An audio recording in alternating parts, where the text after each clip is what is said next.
नमस्कार।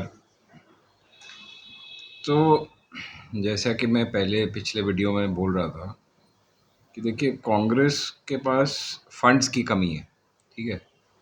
एक तो पहले ही उनके पास कमी थी क्योंकि देखिए आरोप कोई भी कुछ भी लगाए, कांग्रेस ये करती है, वो करती है, पैसा दबाती है, फलाना करती है, मगर देखिए आप खुद ही देख रहे हैं ना, अगर उनके पास करोड़ों रुपए पड़े होते तो उनको उनको अभी चुनाव लड़ने में दिक्कत मतलब क्यों हो रही होती?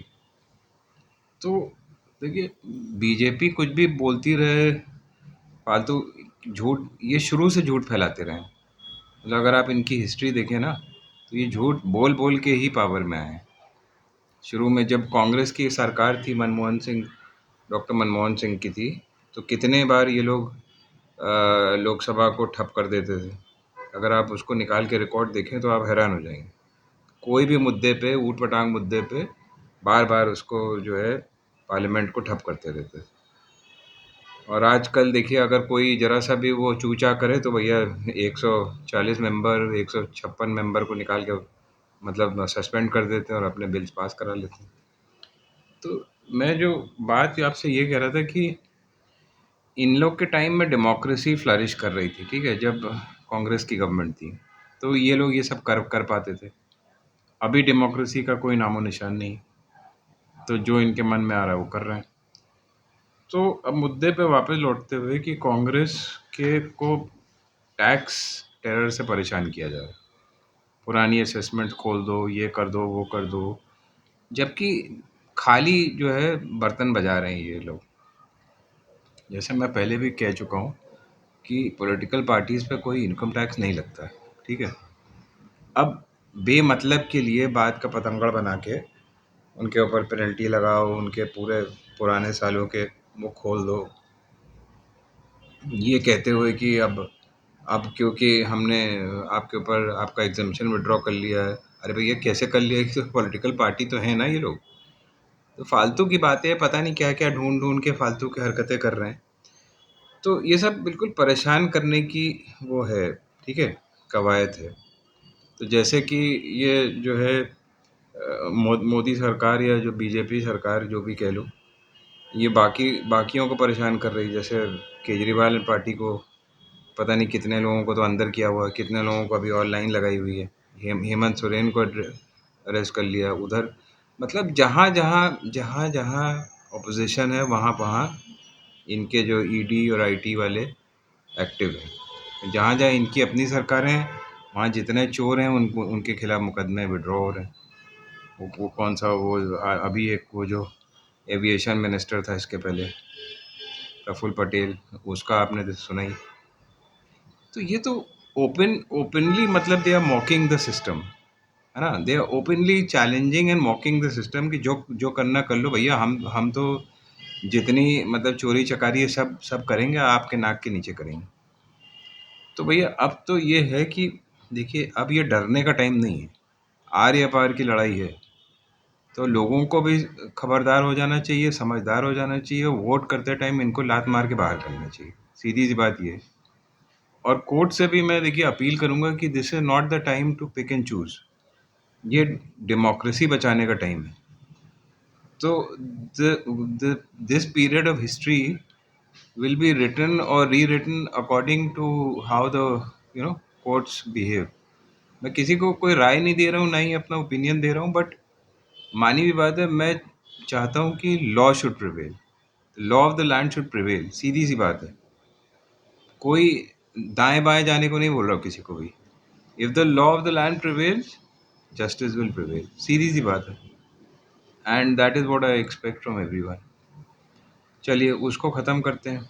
अब इस पे आ जाते हैं कि देखिए एक बात बहुत मुझे फालतू में जो हो रही है, जो मुझे परेशान कर रही है, कि ये जो इनके कुछ जगह जो है गठबंधन ठीक है, जैसे इनका साउथ में ठीक है और यूपी में भी ठीक है, केरला में भी ठीक है, मतलब इधर उधर ज़्यादातर जगहों पे ठीक है।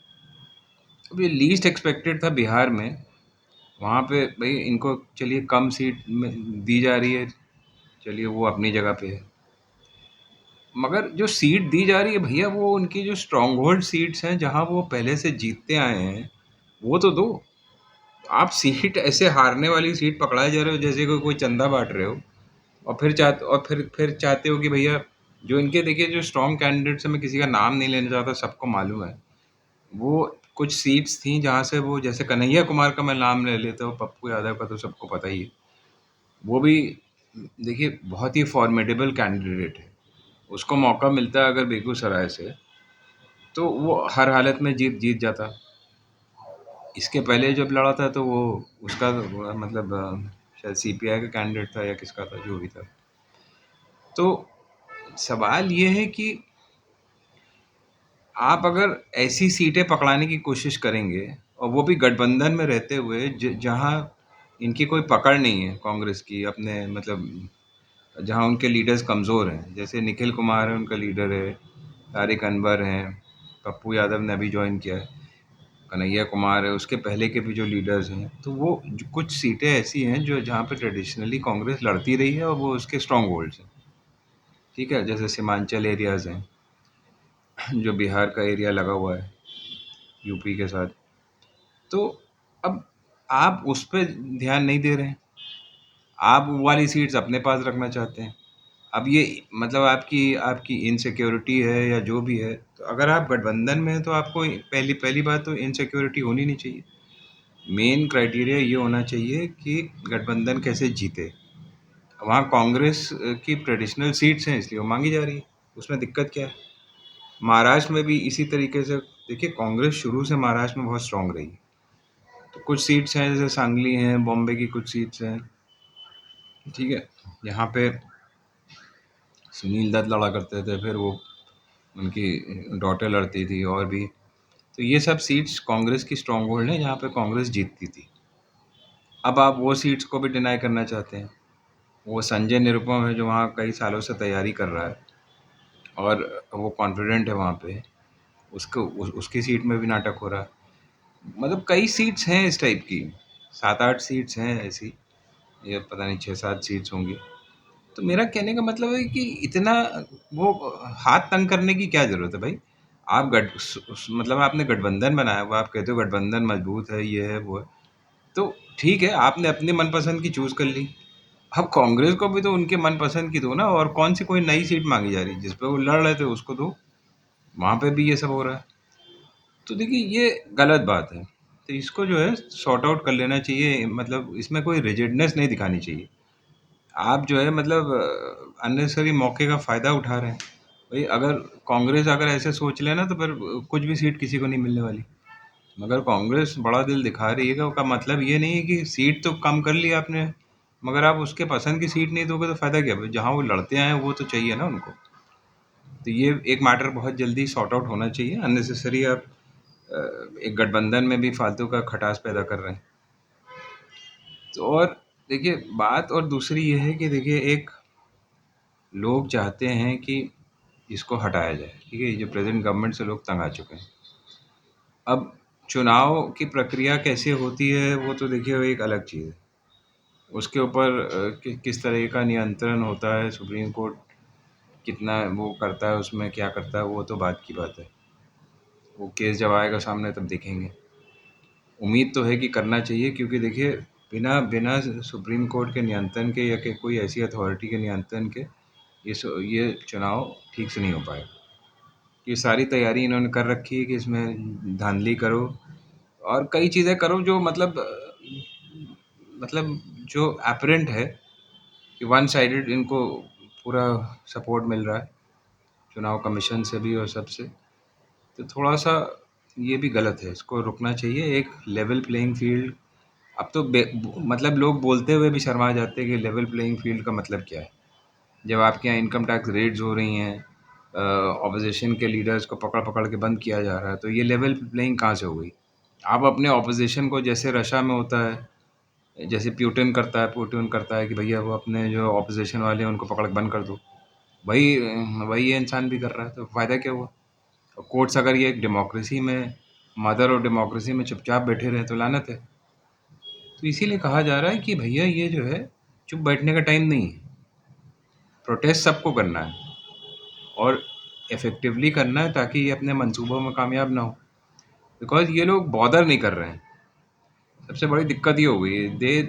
उनको लग रहा है कि भैया 2 टर्म तो हो गया, अब जो है जैसे-तैसे अपना भोंपू बजा-बजा के वो जो किराए के टट्टू पाले हुए हैं उनसे झूठ-मूठ की चीज़ें फैलाते रहो, लोगों को बरगलाते रहो और लोग यही सोचेंगे कि भैया ये लोग तो आपस में लड़ रहे हैं तो इन्हीं को वोट दे दो। ऐसी कोई बात है नहीं। देखिए, गठबंधन मजबूत है, कांग्रेस मजबूत है।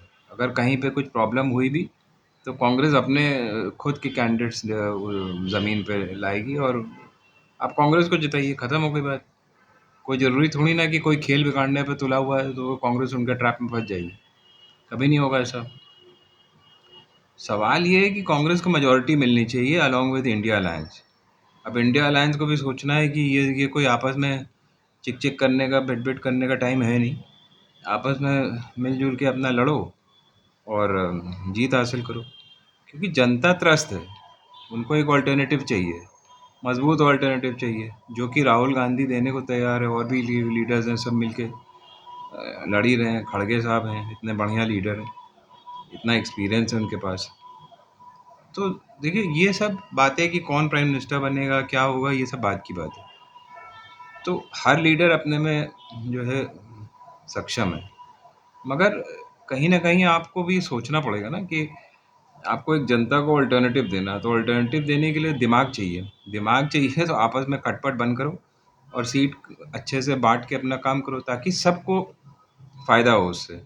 ये नहीं कि आप अपनी सीटें मतलब जैसे कि कोई मतलब क्या कहा जाए, तंग दिल इंसान की तरह सारी अपने पास रख लो और कांग्रेस को जो है ऊट-पटांग सीटें दे दो ताकि हार जाए।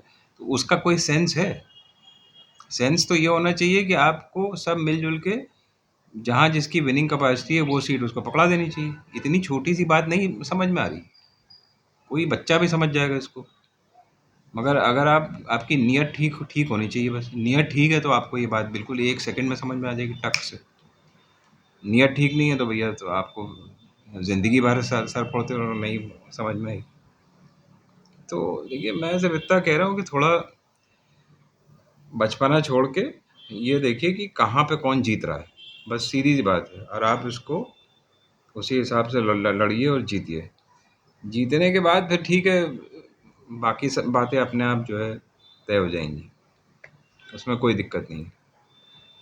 और बाकी चलिए, इनकी रैलीज़ भी देखिए, शायद 31st को तो है ही। उसके बाद 6 को जयपुर में है, कांग्रेस की रैली है, जहाँ वो अपना मतलब मैनिफेस्टो भी रिलीज़ करेंगे। उसके पहले मेरे ख़्याल से 3 को केरला में है, वायनाड में है, केरला में और जगह पे भी है, राहुल गांधी की रैलीज़ होंगी, जहाँ तक if my memory serves me right.